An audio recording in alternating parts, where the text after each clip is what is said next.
Don't forget to like the video, share your thoughts in the comments, and subscribe to stay updated with our latest stories. The old chenille robe, the faded blue one with the slightly frayed cuffs, was my Saturday morning uniform. It had seen better decades. Much like the woman wearing it, I sometimes joke to myself. I was Eleanor, by the way, 57 years young, a retired librarian, and quite content with my quiet life in a neighborhood where the loudest things were usually the chirping sparrows or the distant hum of Mr. Henderson's lawnmower. This particular Saturday, however, was destined to be a little different. The rain had finally stopped after a week of dreary drizzle, leaving the world outside my window washed clean and glistening. The air, even through the glass, smelled of damp earth and the promise of sunshine later. I was cradling my second cup of coffee, the good strong kind I favored, and gazing out at my small garden, where the rose bushes were looking particularly grateful for the downpour. Drops of water clung to the petals like tiny diamonds. It was peaceful, the kind of peace you earn after years of hustle and bustle, a quiet hum that settles into your bones. I was just debating whether to tackle the crossword puzzle or finally start that new historical novel when I heard it, a soft, hesitant knock on my front door. Now, that was unusual. I wasn't expecting anyone. My daughter, Sarah, lived 2 states away, and my few local friends usually called first. Solicitors rarely bothered with our cul-de-sac, and deliveries were typically left on the porch. I padded softly through the living room, the worn floral carpet familiar beneath my slippers. The grandfather clock in the hall ticked its steady rhythm, a sound as much a part of the house as the scent of old books and lemon polish. Another knock, a little firmer this time, but still gentle. I peeked through the peephole. Standing on my porch was Arthur Jenkins, my neighbor from across the street. Arthur. He'd lived there for, going on 30 years, same as me. We'd always exchanged pleasantries, of course. Waves while getting the mail, a quick good morning if we were both out with the trash cans. But that was the extent of it. He was a quiet man, kept to himself mostly, especially since his wife, Martha, passed away a couple of years ago. He looked a little rumpled, not untidy, just not his usual put-together self. His gray hair, usually neatly combed, was slightly windswept, and he clutched a small, oddly shaped bundle wrapped in a dish towel. My curiosity, a trait I'd never quite managed to retire along with my library card stamp, got the better of me. I undid the chain and opened the door, pulling my robe a little tighter around me, more out of habit than any real concern. "Arthur," I said, trying to sound welcoming, though surprise was probably evident in my voice. "Good morning. Is everything all right?" He blinked, as if surprised to see me too, or perhaps just surprised to find himself standing there. His eyes, a pale, watery blue, seemed to hold a hint of something I couldn't quite decipher. Nervousness, maybe, or was it sadness? "Eleanor," he began, his voice a bit gravelly, like he hadn't used it much that morning. "I do apologize for disturbing you, especially so early. And, well, you're in your robe." He gestured vaguely, a slight flush rising on his cheeks. I offered a small smile. "Not at all, Arthur. Saturday mornings are robe mornings in this house. Come in, please. You look like you could use a cup of coffee." It was an impulsive offer. I wasn't usually one for impromptu guests, but something about his demeanor, that vulnerable look in his eyes, tugged at me. He hesitated for a moment, his gaze flicking past me into the hallway, then back to my face. That's very kind of you, Eleanor. Thank you.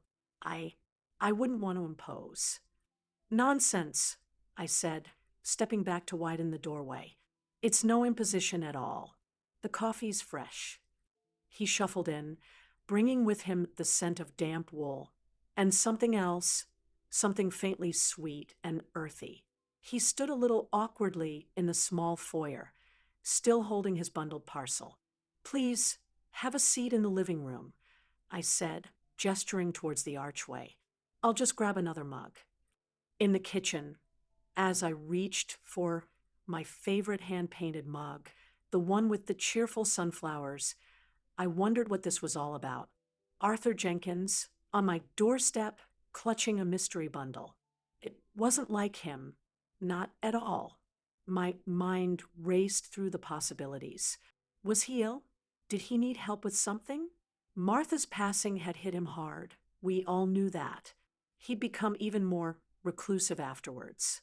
I poured the steaming coffee, the rich aroma filling my small kitchen, a comforting, everyday scent in a situation that was starting to feel anything. But I added a little milk to his, remembering vaguely that Martha used to take it that way.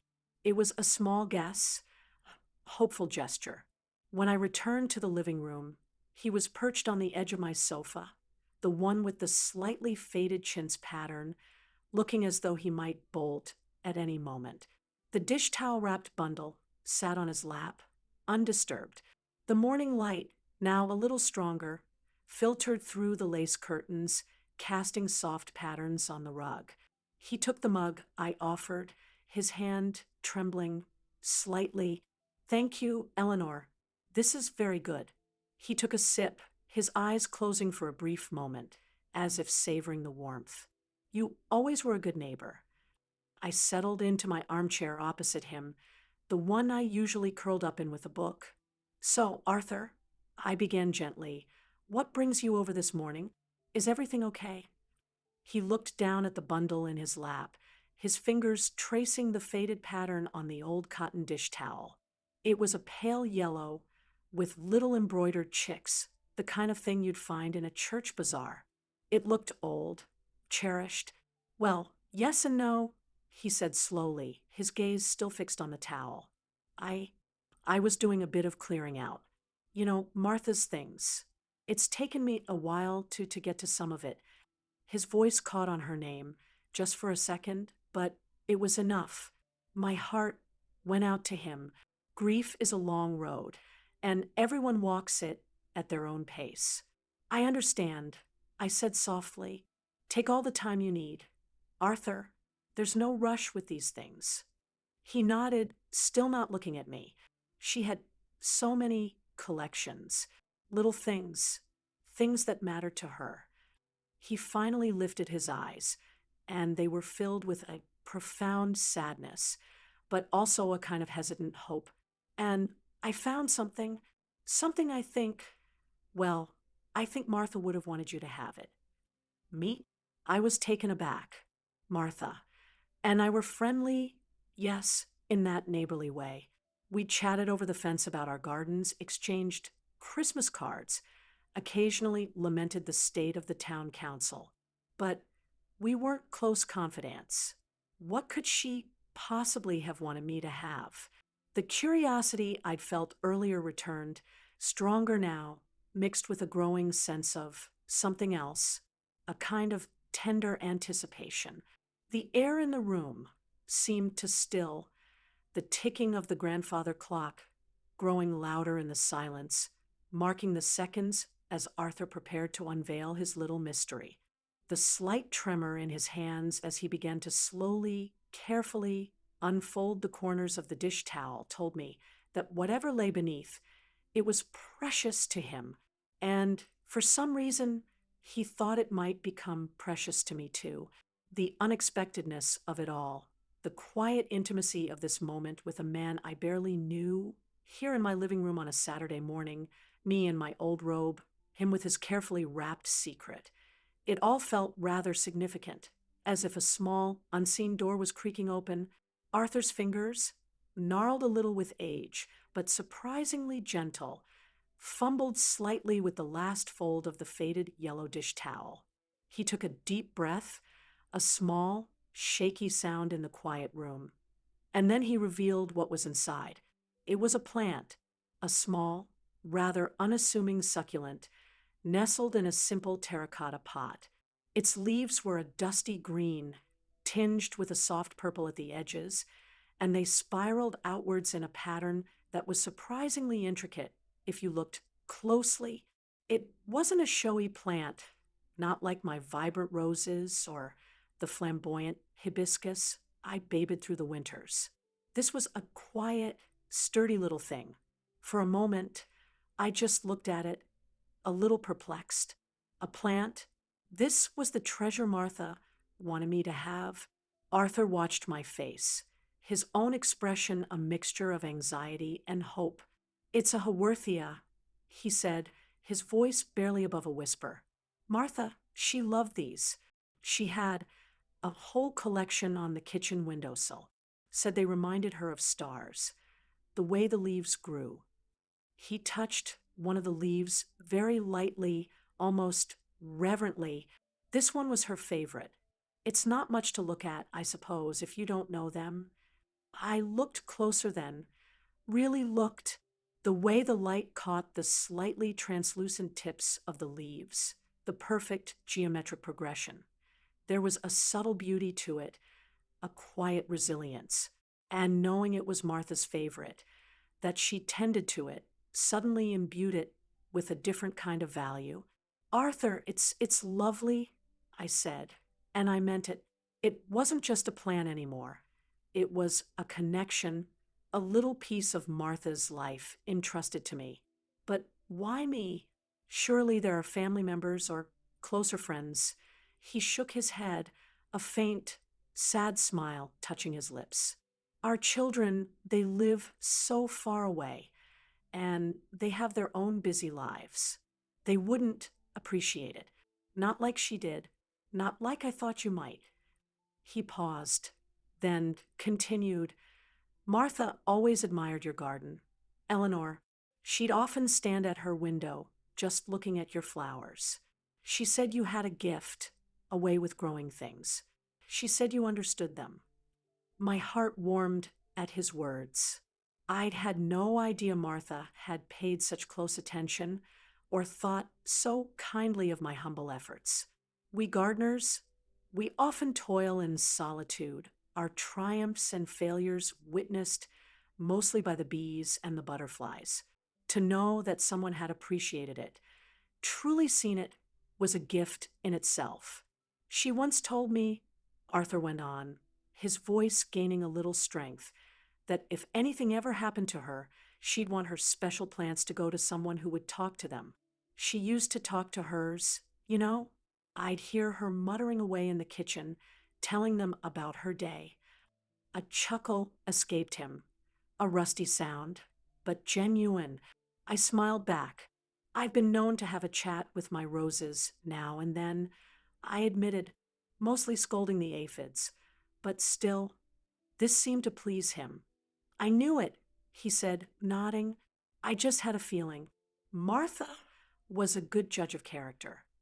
He looked at the little succulent again, then carefully, almost ceremoniously, he lifted the pot from the dish towel and held it out to me. So, Eleanor, would you do us the honor? Would you take care of her little star? My hand reached out, and my fingers closed around the cool, rough clay of the pot. It was surprisingly heavy for its size, solid and reassuring. As I took it from him, our fingers brushed for a fleeting second. His skin was dry, cool, but there was a warmth in the contact, a spark of shared humanity. Arthur, I said, my voice a little thick with emotion, I would be honored.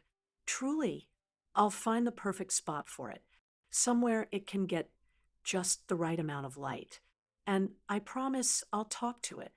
A wave of relief washed over his face, smoothing out some of the lines of worry. He let out a long breath, as if he'd been holding it for a very long time. Thank you, Eleanor. Thank you. That means more to me than I can say. He sat back against the sofa cushions, then really sat back for the first time since he'd arrived. The tension seemed to drain out of him, leaving him looking older. Yes, but also softer, more at peace. We sat in comfortable silence for a few moments, the only sounds the ticking clock and the distant chirp of a bird outside. I held the little Haworthia in my lap, its quiet presence a comforting weight. The coffee in our mugs had cooled, but neither of us seemed to notice. The initial awkwardness of his arrival had completely vanished, replaced by a sense of ease. It was strange, really. Here we were, two people who had lived across the street from each other for 3 decades, exchanging little more than polite nods. And now we were sharing something deeply personal, something that spoke of love and loss and the quiet continuity of life. The little plant was a bridge, a conduit for emotions that might otherwise have remained unspoken. She also left this, Arthur said, reaching into his pocket. He pulled out a small, folded piece of paper, yellowed with age, and handed it to me. It was tucked under the pot. I think it's for the plant. I carefully unfolded it. On it, in a neat, slightly shaky feminine handwriting, were a few simple words. My little star needs morning sun, a gentle hand, and a kind word now. And then, like all of us, tears pricked at my eyes. Martha's words, so simple, so wise. I looked up at Arthur, and he was watching me, his own eyes suspiciously bright. She was a special woman, I said, my voice a little unsteady. Yes, he agreed softly. Yes, she was. He cleared his throat. Well, I should let you get on with your Saturday. I've taken up enough of your time. He made a move to stand. No, Arthur, please, I said, surprising myself again with my own forthrightness. Don't rush off. Your coffee's cold. Let me get us some fresh, hot cups. And perhaps you could tell me a bit more about Martha's other collections. If you feel up to it, of course. I wanted to keep him there a little longer, to nurture this fragile, unexpected connection that had bloomed in my living room as unexpectedly as a desert flower after a rare rain. He looked at me, a flicker of surprise in his pale blue eyes, then a slow smile spread across his face. It was a lovely smile, one I hadn't seen before. It reached his eyes, crinkling the corners, and for a moment he looked years younger, the shadow of his grief lifting just a little. I'd like that very much, Eleanor, he said. I'd like that very much indeed. And so, on that ordinary Saturday morning, with me still in my old chenille robe, an extraordinary thing began to happen. A neighbor I'd only known from a distance became a friend, and a little star-shaped succulent became a symbol of a connection I hadn't realized how much I'd been missing. The quiet hum of my life was still there, but it was joined by a new, gentle melody. As I poured fresh coffee, the aroma mingling with the scent of the rain-washed air filtering through the slightly open window, a comfortable quiet settled between us again. It wasn't an empty silence, though. It was filled with unspoken things, with the gentle weight of shared understanding. Arthur seemed more relaxed now, his shoulders not quite so hunched, his gaze softer as he looked around my living room. His eyes lingered on the bookshelves that lined one entire wall, crammed with books of every shape and size. Martha would have loved your books, he said, his voice still a little gravelly but warmer now. She was a great reader, mysteries mostly, and biographies. She always said you could learn so much about living from other people's lives.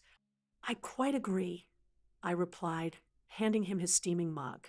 That's why I became a librarian, I suppose. So many stories, so many lives, all waiting to be discovered. I settled back into my armchair, cradling the little Haworthia. I'd placed it on the small table beside me, where the morning sun, now breaking decisively through the clouds, could touch its leaves. Did she have a favorite author? Arthur's brow furrowed in thought. Oh, there were so many. But she did have a fondness for Agatha Christie. We used to watch the adaptations on television together. She'd always guess who the murderer was long before the end. Drove me mad sometimes, he added, a soft chuckle escaping him. I laughed too, a woman of sharp intellect. Then, oh, yes, he said, a proud smile touching his lips. Sharp as a tack, my Martha. She kept me on my toes, that's for sure. He took a slow sip of his coffee. It's the quiet I'm still not used to, he confessed, his gaze drifting towards the window. The house feels so empty. We weren't big talkers, not all the time, but there was always her presence. The sound of her humming in the kitchen, or the click of her knitting needles in the evening. I nodded, understanding completely. I'd felt that same echoing silence after my own husband, Robert, passed away 10 years prior. Even though we'd had our share of quiet moments, his absence had created a void that took years to stop aching quite so sharply. The silence can be deafening, can it? I said softly, it's like the house forgets how to breathe properly for a while. Arthur looked at me, his eyes holding a deep, empathetic sorrow. You understand. It wasn't a question, but a statement. I do. I affirmed. Robert, my late husband, he was a jazz musician. Not famous, just played in local clubs. Our house used to be filled with music, scales in the morning, him practicing a new piece in the afternoon, the sound of his saxophone. When that stopped, the silence was awful. It took me a long time to find a new rhythm for the house, for myself. Sharing this, something so personal, with Arthur felt surprisingly natural. Perhaps it was the robe, the informality of the morning, or perhaps it was just the right time, the right person. He listened intently, his gaze never leaving my face. A musician, he said, a note of interest in his voice. Martha loved music too. Big band, mostly. Glenn Miller, Benny Goodman. We used to go dancing, when we were younger. She was light as a feather on her feet. A wistful look came over his face, a journey back in time visible in his eyes. I can almost picture it, I said, smiling. Did you have a favorite song you danced to? His eyes lit up. Moonlight Serenade, he said without hesitation. That was our song. Whenever it played, no matter where we were, we'd find a way to dance, even if it was just a little shuffle in the living room. He demonstrated with a small movement of his shoulders, a ghostly echo of a dance step. It was endearing. This was a side of Arthur Jenkins I'd never imagined. The quiet, reserved man from across the street had a history filled with love, music, and dancing. It was a reminder that everyone carries a whole world within them, a world often hidden from casual view. That's a beautiful memory, Arthur. I said, thank you for sharing it. Thank you for listening, Eleanor. He replied, It's it's been a while since I've talked about her like this. The children, they mean well, but they get sad. And then I feel I have to be strong for them. And friends, well, most of our old friends are gone now, or in their own worlds. He looked down at his hands, clasped loosely in his lap. It's good to just talk. Sometimes that's all we need, isn't it? I said, a listening ear, a shared moment. We lapsed into a comfortable silence again. The sun had climbed higher, and the room was filled with a warm, gentle light. The little Haworthia seemed to glow on the table. I found myself tracing the rim of my coffee mug, thinking about the unexpected turns life can take. Just an hour ago, I'd been contemplating a quiet Saturday of solitude. Now, my living room felt different, fuller. It wasn't just me and the ticking clock anymore. There was a shared warmth, a nascent friendship. Her other collections, I prompted gently, remembering his earlier words. You said she had others. Arthur's face brightened a little. Oh, yes, She did. Nothing valuable, mind you, not in monetary terms, but precious to her. She collected thimbles from all the places we ever visited and places friends went. She had a whole display case full of them, each one with a tiny story. Thimbles, I exclaimed. How charming! My grandmother used to collect them too. I always loved looking at the tiny pictures on them. Did she? Arthur leaned forward slightly, a new spark of connection. Martha would have liked that. She also collected, well, this is a bit silly. Perhaps she collected unusual buttons. She had jars of them. She'd say every button had a history, a garment it once belonged to, an occasion it had witnessed. That's not silly at all. I said, it's wonderfully imaginative. It's like seeing the poetry in everyday things. He nodded, pleased. Poetry in everyday things. Yes, that's a good way to put it. Martha would have liked that phrase too. He paused. Then a hesitant look crossed his face. I I was wondering, Eleanor, I know this is asking a lot after I've already imposed on your morning, but some of her button jars, they're just sitting there. I don't know what to do with them. The children wouldn't want them. Would you perhaps like to see them sometime? Maybe you could even, I don't know, find a use for some of them? If you're crafty at all. His request hung in the air.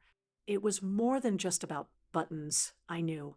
It was an invitation to step further into his world, to share more of Martha's legacy, and perhaps to help him navigate this new, lonelier chapter of his life. It was also an opportunity for me, a chance to deepen this unexpected connection. My own life, while peaceful, had its quiet stretches, moments where I missed the easy companionship Robert had provided. Arthur, I said, a warm smile spreading across my face. I would be delighted to see Martha's button collection. And yes, I do dabble in a bit of crafting now. And then, perhaps we could even think of a little project to do with them, something to honor her memory. His relief was palpable. Oh, Eleanor, that would be that would be wonderful, truly wonderful. He drained his coffee cup and set it carefully on the coaster. I feel lighter, he said, almost to himself, just talking about her, sharing these things. It's like opening a window in a stuffy room. I knew exactly what he meant, and as I looked at him, at this kind, gentle man who had knocked on my door in his moment of quiet need, I felt a window opening in my own life too, letting in a breath of fresh air and the promise of a new, unexpected friendship. The old chenille, Robe, suddenly didn't feel quite so old, and the Saturday morning felt brighter than it had in a very long time. The you won't believe what happened wasn't some grand dramatic event. It was this quiet, profound unfolding, this gentle collision of two solitary lives, finding solace and connection in the most unexpected of ways. The rest of that Saturday unfolded with a gentle rhythm that was new and yet felt entirely natural. After our second cups of coffee, Arthur, with a newfound lightness in his step, excused himself, promising to bring over a few of Martha's button jars later in the week, perhaps on Wednesday afternoon, if that suited me. It did. We walked to the door, and as he stepped out onto the porch, he turned back. Eleanor, he said, his pale blue eyes sincere, thank you for the coffee, for listening, for everything. Thank you, Arthur, I replied, meaning it just as much, for trusting me with Martha's little star and for sharing her stories. He gave a small, almost shy nod, and then, with a wave, he walked back across the street, his posture a little straighter than when he'd arrived. I watched him go, then closed the door, a soft smile playing on my lips. The house didn't feel quite so empty. The little Haworthia sat on the side table, a quiet green presence, already feeling like a part of the room, a tiny anchor for this new connection. The rest of my day was spent in a sort of pleasant haze. I did eventually tackle the crossword, but my mind kept drifting back to my conversation with Arthur. I thought about Martha, a woman I'd known only superficially, yet now felt a kinship with through her husband's memories and her small, cherished possessions. I thought about the surprising intimacy of our exchange, how two people, neighbors for decades, could suddenly find such common ground, such easy understanding. It was a reminder that beneath the surface of everyday life, there are always currents of deeper feeling, of shared human experience, waiting to be discovered. Later that afternoon, I found the perfect spot for the Haworthia. It was on the windowsill in my small sunroom at the back of the house, a room I often used for reading and quiet contemplation. It would get the gentle morning sun Martha had prescribed, and it was surrounded by my other, more subdued plants, a collection of jade plants, a rather stoic-looking aloe, and a trailing string of pearls. It looked right at home there. As I watered it, I found myself humming a little tune, something I hadn't done in ages. I even said a few words to it. Welcome to your new home. Little star, I hope you'll be happy here. It felt a bit silly, but also rather nice. The following days passed with a subtle shift in their texture. I found myself looking across the street more often, noticing the lights on in Arthur's house in the evening, wondering what he was doing. It wasn't a prying curiosity, but a gentle awareness, a feeling of connection that hadn't been there before. On Wednesday afternoon, true to his word, Arthur knocked on my door again. This time, I was dressed, though I greeted him with the same warm smile. He carried a small cardboard box, and his nervousness from the previous visit was gone, replaced by a quiet anticipation. Come in, Arthur, I said. I've just put the kettle on. Tea or coffee today? Tea would be lovely, Eleanor. Thank you, he replied, his eyes crinkling at the corners. We settled in the living room again, and he carefully placed the box on the coffee table. Inside, nestled in tissue paper, were 3 large glass jars, each filled to the brim with buttons of every imaginable size, shape, color, and material. There were mother-of-pearl buttons, tiny jet black ones, bright plastic daisies from the 60s, ornate brass military buttons, and simple wooden toggles. It was a kaleidoscope of miniature histories. Oh, Arthur, I breathed, genuinely captivated. They're wonderful. A treasure trove. He beamed, his pleasure evident. Martha would spend hours sorting them, arranging them by color or material. Sometimes she'd just run her hands through them, like a child with a chest of jewels. He picked up a particularly beautiful one, a deep sapphire blue glass button with a silver inlay. This one, he said, his voice soft with memory, was from a dress she wore on our 25th anniversary. We went to a fancy restaurant downtown. She looked so beautiful that night. His eyes misted over for a moment, but he blinked it away, offering me a gentle smile. She kept everything.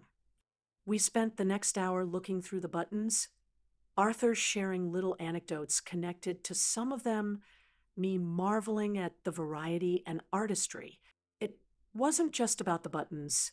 It was about the stories they held, the life they represented. It was a way for Arthur to share Martha, to keep her memory alive, not just in his heart, but with someone else who could appreciate her quiet passions. As we sifted through the colorful array, I felt a deep sense of privilege. He was entrusting me with these small, intimate pieces of his past, of his love story. It was a profoundly emotional experience, not in a dramatic, tearful way, but in a quiet, deeply resonant manner. There was a mutual respect that flowed between us, an understanding that transcended the ordinary neighborly acquaintance. I found myself learning so much about him, about Martha, about the enduring power of love and memory. You know, Arthur, I said, picking up a handful of small, mismatched floral buttons, I have an idea. I have an old plain quilted throw. It's a bit boring, actually. Perhaps we could sew some of these onto it, create a sort of memory quilt. Something beautiful and useful, a way to give these buttons a new life while honoring Martha. His face lit up like a child's on Christmas morning. Eleanor, that's that's a wonderful idea. Martha would have loved that. She was always making things, repurposing things. He hesitated, then asked, would you let me help? My eyesight isn't what it used to be for fine needlework, but I could sort buttons, maybe even manage some of the larger ones. Of course, Arthur, I said warmly. I wouldn't dream of doing it without you. We can make it a joint project. And so, a new routine began to establish itself. Once or twice a week, Arthur would come over, sometimes with another jar of buttons, sometimes just for a cup of tea and a chat. We started working on the memory quilt, my living room, once the domain of my solitary pursuits, now often echoed with his quiet chuckles, with our shared reminiscences as we chose buttons and decided on their placement. My old chenille robe still made its appearance on Saturday mornings, but now those mornings sometimes included a friendly wave to Arthur across the street, or even a shared coffee on my porch if the weather was fine. The subtle tension of that first unexpected knock had long since dissolved, replaced by an easy camaraderie, a comfortable, respectful friendship that had blossomed in the most unexpected way. It was a personal discovery for both of us, I think. For Arthur, it was a way to navigate his grief, to find connection and purpose. For me, it was a delightful surprise, a reminder that life can always offer new joys, new friendships, even when you think you're settled into your quiet groove.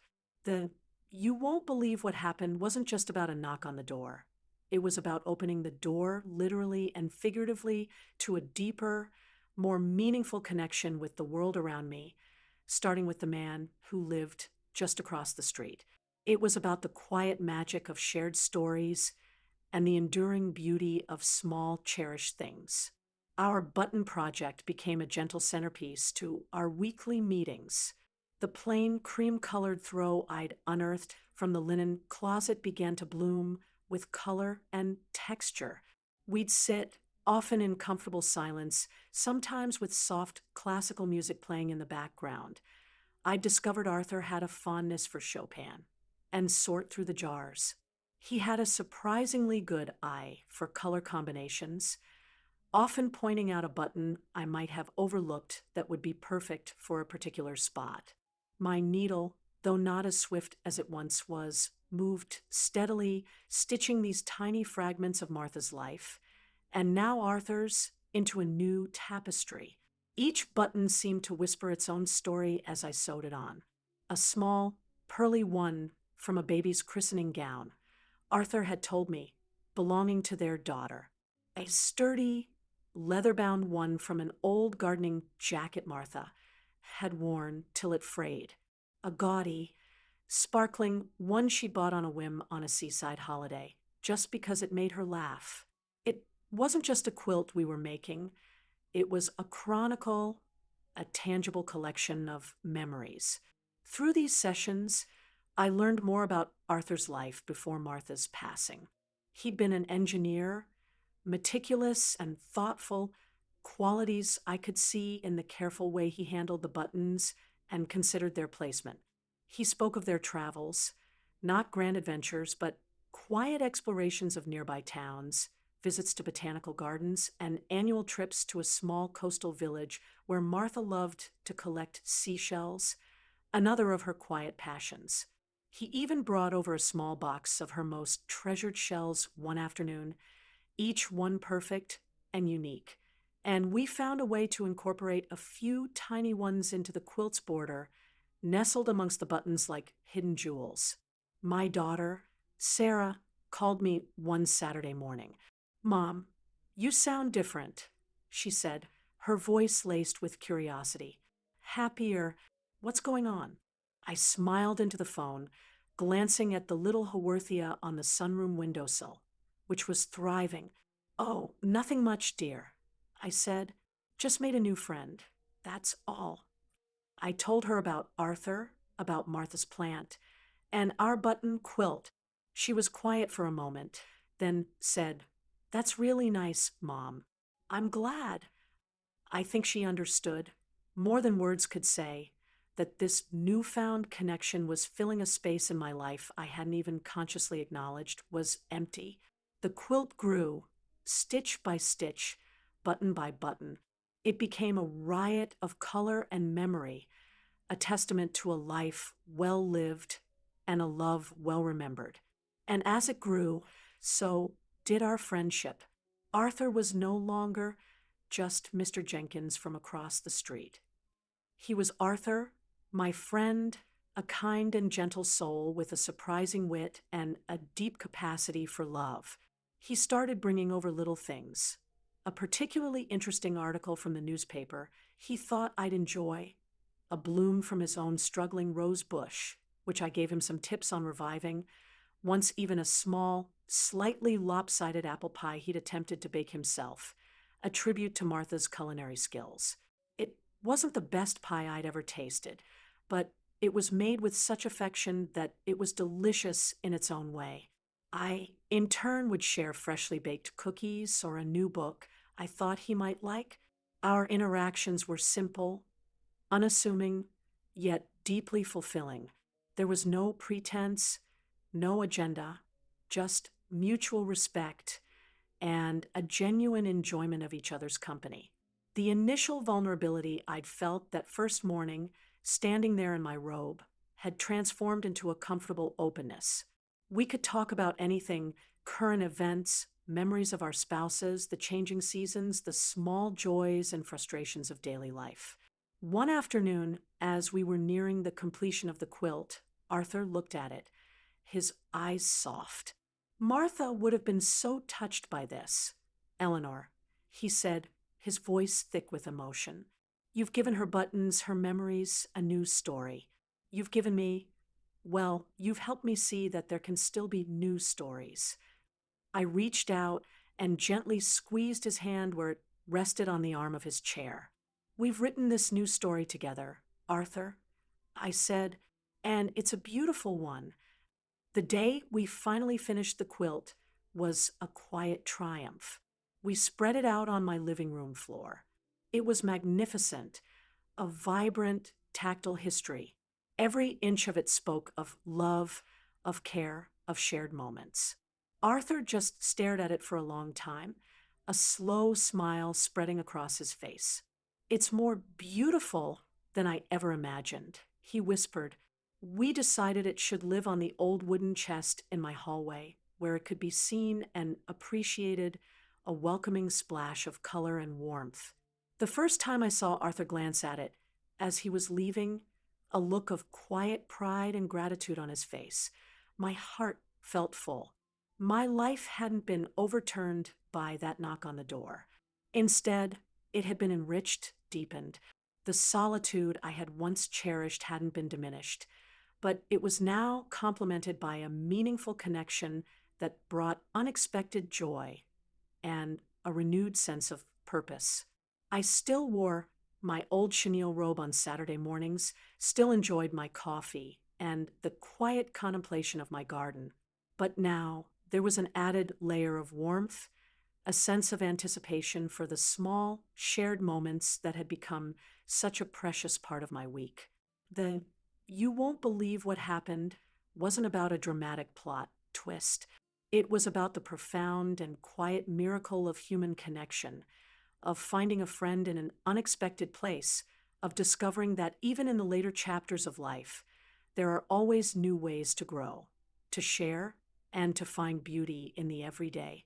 It was about a neighbor, a robe, a plant, and a collection of buttons, and how these simple things wove together a story of emotional discovery and mutual respect, leaving me with a heart full of gratitude and a life a little brighter, a little fuller than before, and that I think is a story worth believing in.